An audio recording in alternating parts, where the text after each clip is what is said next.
ایک حضرت صاحب اس کی تفسیر یوں فرماتے ہیں اپنے الفاظ پنجابی میں کہ اللہ تھوڑے گوشت کی کرنا، اللہ کو کیا ضرورت ہے آپ کے گوشت کی، اللہ کو کیا ضرورت ہے جانور ذبح کروانے کی، لیکن اللہ رب العزت اس کے ذریعے آپ کا تقوی چیک کرتے ہیں، آپ کا خلوص چیک کرتے ہیں۔ لیکن افسوس کی بات ہے آج کے اس دور میں کچھ لوگ ایسی عجیب و عجیب شبہات پیدا کرتے ہیں کہ انسان کی سوچ سے بھی بالاتر ہے۔ جی جناب آپ قربانی کر رہے ہیں، جی 20,000 25,000 45,000 کا اپنے جانور دے دیا، او اللہ کے بندے اس کی بجائے تم کسی غریب کی مدد کر دیتے، فلاں کی بیٹی کا جہیز بنا دیتے، فلاں بندے کی فلاں مجبوری دور کر دیتے تو وہ بھی ثواب کا کام ہے۔ نہیں، یہ صرف اور صرف لوگوں کی باتیں ہیں۔ جو رب کا حکم ہے پہلے وہ پورا کیا جاتا ہے۔ اب آپ کو کوئی بندہ کہ جناب آپ ڈاکٹر صاحب ہیں، آپ نماز نہ پڑھیں، اتنی دیر میں 2 مریض اور چیک ہو جائیں گے، ایک انسان کی جان بچانا ساری انسانیت کی جان بچانے کے برابر ہے۔ نہیں، کبھی بھی یہ نماز کے برابر نہیں ہو سکتا۔ کیوں نہیں ہو سکتا؟ کیونکہ نماز رب ذوالجلال کا حکم ہے، نماز اپنے وقت کے اوپر ہوتی ہے۔ اب ایک بندہ آپ کو کہتا ہے جناب آپ روزہ نہ رکھیں، روزے کی بجائے آپ اتنے بندوں کو کھانا کھلا دیں، وہ بھی ثواب کا کام ہے۔ جناب آپ نے حج پہ جانا ہے، آپ 3 لاکھ 4 لاکھ ادھر لگائیں گے، اس کی بجائے آپ کسی اور کا یہ کام کر دیں۔ نہیں، جو کام فرض ہے، جس کام کا جب حکم ہے اس کام کو کیا جائے گا، باقی کام بعد میں کیا جائیں گے۔ نماز پہلے پڑھی جائے گی کیونکہ نماز فرض ہے۔ ان الصلاۃ کانت علی المؤمنین کتابا موقوتا، اللہ رب العزت نے نماز کو اپنے مقررہ وقت پر قائم کرنے کا حکم دیا ہے۔ ٹھیک ہے، تم نماز پڑھو، کوئی اس بات سے نہیں روک رہا کہ تم باقی صدقے نہ دو، کوئی اس بات سے نہیں روک رہا تم غریب کی مدد نہ کرو، لیکن رب ذوالجلال کی قسم ہے نماز اس سے زیادہ ضروری ہے کیونکہ نماز فرض ہے۔ جب تم نماز پڑھ لو اس کے بعد تم باقی کام کر لو۔ لیکن افسوس آج ہمارے یہ مسلمان ایک دوسرے اور پھر بہت سے مسلمان ان کے پروپیگنڈے کے شکار ہو جاتے ہیں۔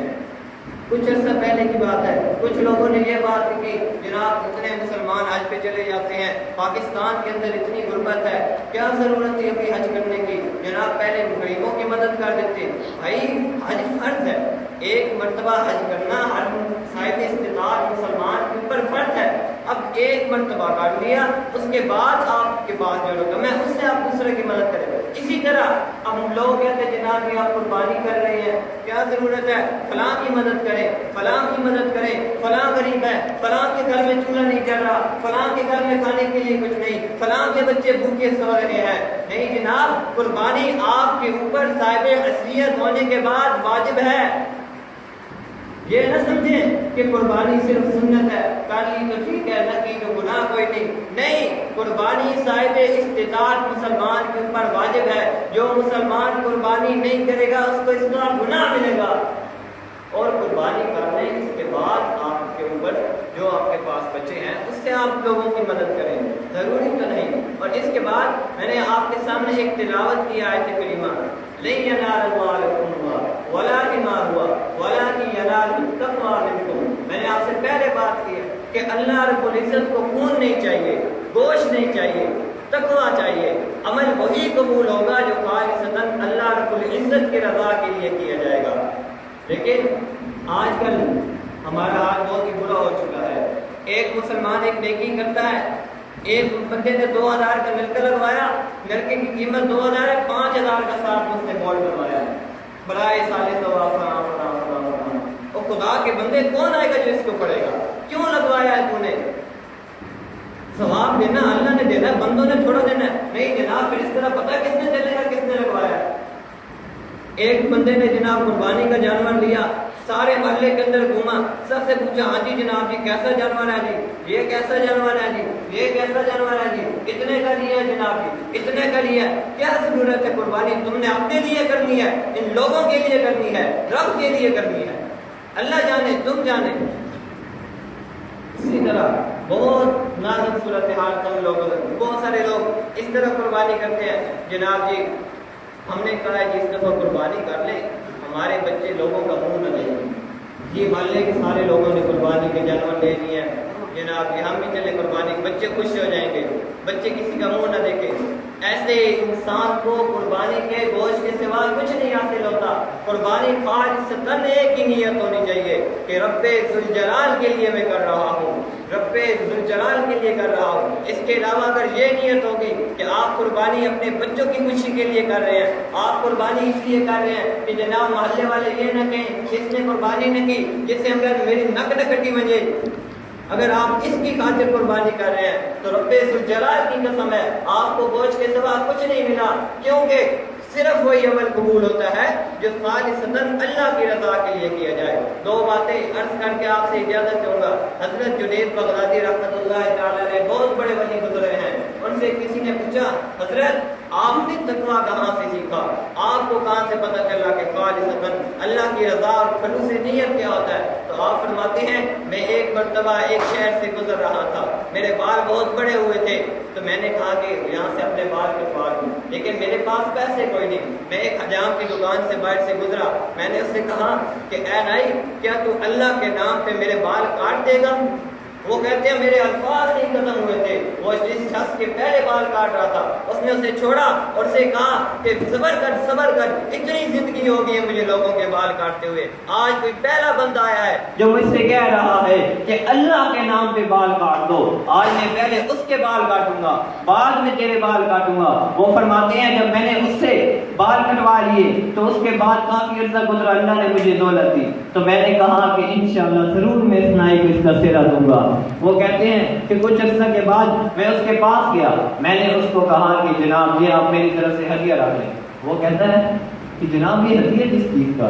تو میں نے اس سے کہا کہ بہت عرصہ پہلے میں آپ کے پاس آیا تھا, اس طرح میرے پاس پیسے نہیں تھے, میں نے آپ سے التجا کی تھی کہ جناب آپ میری کٹنگ کر دیں, میں آپ اللہ کے نام پہ, تو اس وجہ سے میں نے کہا چلے آپ کی خدمت کروں گا, اور میرے پاس فراوانی ہے یہ تو آپ کی خدمت کرنے کے لیے حاضر ہوا ہوں. تو وہ کہتا ہے نہیں کہ آپ اچھے بھلے معلوم ہوتے ہیں, اللہ کے نیک بندوں میں معلوم ہوتے ہیں, لیکن آپ کو اس بات کا نہیں پتا کہ جو کام رب ذوالجلال کی خاطر کیا ہو, جو کام میں نے اللہ کے نام پہ کیا ہو, اس کا اجر میں تجھ سے لوں گا, اس کے پیسے میں تجھ سے لوں گا, اس کی اجرت میں تجھ سے لے لوں گا.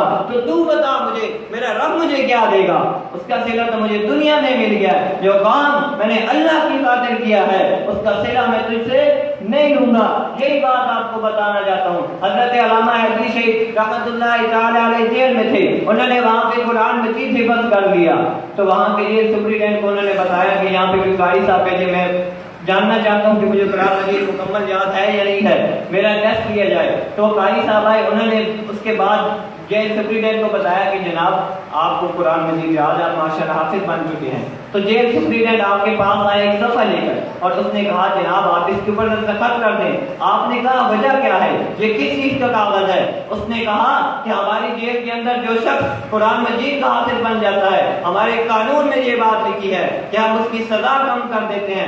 آپ نے صفحہ لیا اور پھاڑ دیا, کہا میں حافظ اس لیے نہیں بنا کہ تمہارے قانون سے رعایت دوں, میں حافظ اس لیے نہیں بنا کہ جیل سے رہائی دوں, میں حافظ اس لیے نہیں بنا کہ 2-4 مہینے کی رہائی مل جائے, میں حافظ اس لیے بنا ہوں کہ اپنے رب ذوالجلال کو راضی کروں, رب کی رضا کے لیے کروں. یہی آپ کو بتانا چاہتا ہوں. وَلَٰكِن يَنَالُ التَّقْوَىٰ مِنكُمْ, عمل وہی قبول ہوگا جو خالصتاً صرف اور صرف رب ذوالجلال کے لیے ہوگا. عمل وہی قبول ہوگا جس کی نیت, جس کے خلوص اور جس کے ارادے کے اندر کوئی ذرا ربی برابر بھی کسی اور کی شمولیت نہیں ہوگی, دکھاوا نہیں ہوگا. کچھ لوگ آتے ہیں مسجد میں نماز پڑھتے ہیں, کچھ تو آج کل تو خیر بہت قلیل تعداد میں لوگ مساجد کے اندر جمع ہوتے ہیں, اور ان کے اندر بھی کچھ لوگوں کی نیت یہ ہوتی ہے, نوجوان طبقہ آتا ہے, سکول کے امتحانات ہو رہے ہوتے ہیں, اس لیے آتے ہیں کہ میرے پیپر پاس ہو جائیں, کچھ اس وجہ سے آتے ہیں میری نوکری لگ جائے, کچھ اس وجہ سے آتے ہیں میرا فلاں کام ہو جائے. لیکن خدا کے لیے تم کس لیے آ رہے ہو؟ اللہ رب العزت نے نماز اس لیے نہیں فرض کی کہ تم اس لیے آؤ مسجد میں 5 دن آؤ, میرے پیپر ہو رہے ہیں 5 دن آئے, جناب جی میری نوکری نہیں لگ رہی 5 دن آئے, مولوی صاحب میرا یہ مسئلہ ہے دعا کرے, حال دیا 5 دن نماز پڑھ کے فارغ ہو گئے. ایسی نماز کا کوئی فائدہ نہیں ہے, ایسے روزے کا کوئی فائدہ نہیں ہے. کچھ لوگ روزہ بھی اس لیے سے رکھتے ہیں جناب اس کی اتنے بڑے فائدے ہیں, اس کے فلاں بڑے فائدے ہیں, اس کی فلاں بڑی فضیلتیں ہیں. نہیں, فضیلت وہی ہے جو محمد عربی نے بتائی ہے, فضیلت وہی ہے جو رب ذوالجلال نے بتائی ہے اسی فضیلت کو سامنے رکھ کر اسی عمل کو کرنا ہوگا، خالصتاً رب ذوالجلال کی خاطر کرنا ہوگا۔ اس کے علاوہ اگر کوئی آپ کی نیت ہوگی، کوئی اور ارادہ اس کے اندر شامل ہوگا، ایک حدیث میں آتا ہے ایک صحابی رسول صلی اللہ علیہ وسلم سے فرماتے ہیں یا رسول اللہ ایک شخص جہاد پہ گیا ہے اور شہید ہو گیا ہے، لیکن اس کی نیت یہ تھی کہ میں اللہ کی خاطر جان دے رہا ہوں، اس کے ساتھ یہ ذرا برابر اس کے اندر دل میں صرف یہ کچھ تھا کہ لوگ مجھے شہید کہیں گے۔ آپ نے فرمایا نہیں، اس کو کوئی ثواب نہیں ملا، وہ جہنم میں جائے گا، کیونکہ اس نے عمل لوگوں کی خاطر کیا ہے۔ صحابی فرماتے ہیں میں نے دوبارہ پوچھا یا رسول اللہ نیت تو یہ تھی کہ شہید رب کی راستے میں ہوں گا، لیکن لوگ مجھے شہید کہیں گے۔ آپ نے فرمایا لا، کوئی ثواب نہیں اسے ملا۔ صحابی فرماتے ہیں میں نے تیسری مرتبہ پوچھا یا رسول اللہ، اس نے کہا میں رب کے راستے میں شہید ہوتا ہوں، بس تھوڑا سا دل میں خیال آ گیا کہ لوگ مجھے شہید کہیں گے۔ آپ نے فرمایا لا لا لا، کوئی نہیں، اس کو کوئی ثواب حاصل نہیں ہوا، کیونکہ اس کی نیت یہ تھی، اس کا ارادہ یہ تھا، اس کے دل کے اندر یہ گمان ہوا تھا لوگ مجھے شہید کہیں گے، لوگ کہیں گے اس نے رب کے راستے میں جان دی، رب کے لیے تو اس نے کچھ نہیں کیا، تو جائے انہیں لوگوں سے جا کر اپنا بدلہ لے۔ ان لوگوں کی خاطر اس نے کہا تھا کہ لوگ مجھے شہید کہیں گے۔ اسی طرح ایک حضرت لکھتے ہیں کہ قیامت کا دن ہوگا، رب ذوالجلال کی بارگاہ ہوگی اور قربانی کا جانور آئے گا اور اپنے اس بندے سے پوچھے گا جس نے اسے ذبح کیا ہوگا، جس کی نیت کوئی اور ہوگی رب کی رضا کے سوا، اس سے کہے گا بتا تو نے مجھے کیوں ذبح کیا، کس وجہ سے تو نے میرے اوپر چھری چلائی، کس